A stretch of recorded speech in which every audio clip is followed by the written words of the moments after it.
पितरों का उद्धार।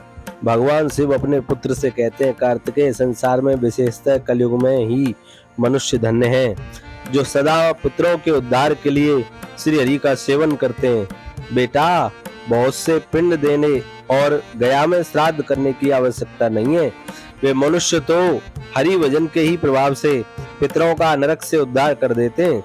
यदि पितरों के उद्देश्य से दूध आदि के द्वारा भगवान विष्णु को स्नान कराया जाए तो वे पितर स्वर्ग में पहुंचकर कोटि कल्पों तक देवताओं का साथ निवास करते हैं। पद्म पुराण में ऐसा लिखा हुआ है। श्राद्ध में क्या करें क्या ना करें, एकांत में गुप्त रूप से करना चाहिए। श्राद्ध पिंडदान पर दुष्ट मनुष्यों की दृष्टि पड़ने पर पितरों को नहीं पहुंचता। दूसरों की भूमि पर श्राद्ध नहीं करना चाहिए। जंगल, पर्वत, तीर्थ, देव मंदिर, दूसरे की भूमि में नहीं जाते पितर, इस पर किसी का स्वामित्व नहीं है। पुण्य तीर्थ, देव मंदिर, इस पर किसी का स्वामित्व नहीं है। तो श्राद्ध में पितरों की तृप्ति ब्राह्मणों के द्वारा ही होती है। श्राद्ध के अवसर पर ब्राह्मणों को निमंत्रित करना आवश्यक होता है। जो बिना ब्राह्मण के श्राद्ध करता है उसके घर पितर भोजन नहीं करते तथा श्राप देकर लौट जाते हैं। ब्राह्मणहीन श्राद्ध करने से मनुष्य महापापी होता है। पद्म पुराण, कूर्म पुराण, स्कंद पुराण, तीनों में ऐसा लिखा हुआ है। श्राद्ध के द्वारा प्रसन्न हुए पितृगण मनुष्यों को पुत्र, धन, आयु, आरोग्य, लौकिक सुख, मोक्ष आदि प्रदान करते हैं। श्राद्ध के योग्य समय हो या न हो, तीर्थ में पहुंचते ही मनुष्य को सर्वदा स्नान, तर्पण, श्राद्ध करना चाहिए। शुक्ल पक्ष की अपेक्षा कृष्ण पक्ष और पूर्वाह्न की अपेक्षा अपराह्न, दोपहर का समय श्राद्ध के लिए श्रेष्ठ माना जाता है। पद्म पुराण, मनुस्मृति में ऐसा लिखा है।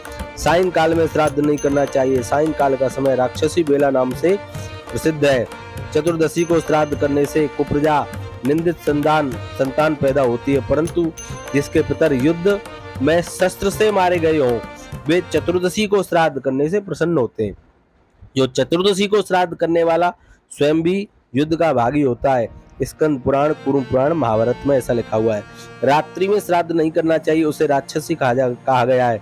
दोनों संध्याओं में भी श्राद्ध नहीं करना चाहिए। दिन के 8वें भाग मुहूर्त में जब सूर्य का ताप घटने लगता है उस समय का नाम कुतप है। उसमें पितरों के लिए दिया हुआ दान अक्षय होता है।